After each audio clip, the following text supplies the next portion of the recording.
حضرت سیدنا ابو بکر صدیق رضی اللہ تعالیٰ عنہ کے زمانہ خلافت میں صحیح بخاری کی حدیث کے مطابق نماز پڑھ کے جب باہر نکلے تو حضور سیدنا ابو بکر صدیق رضی اللہ تعالیٰ عنہ نے گلی میں حضرت حسن پاک کھیل رہے تھے، ان کو اٹھایا اور اپنے کندھوں پہ رکھا۔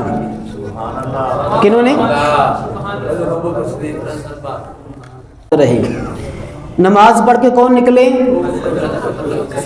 ساتھ کون تھے؟ حضرت علی۔ ساتھ کون تھے جی؟ صدیق و علی۔ کتنا پیارا جڑ کے نام اچھا لگتا ہے جی، صدیق و۔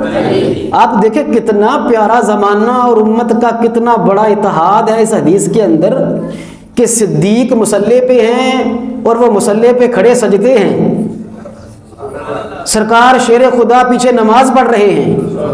نماز پڑھ کے پھر یوں نہیں ہے کہ نماز پڑھی سلام پھیرا اور نکل گئے، نہیں، نمازی سلام لے کے چلے گئے۔ آپ کو پتہ ہے عموماً امام بعد میں نکلتا ہے، لیکن یہ اکیلا نہیں نکلتا، جب صدیق نکلتا ہے رب کے گھر کے تو ساتھ شیر خدا بھی ہوتے ہیں اکٹھے، اور آگے بیٹا کھیل رہا ہے سرکار شیر خدا کا، تو ان کو بڑھ کے اٹھایا کس نے؟ صدیق نے۔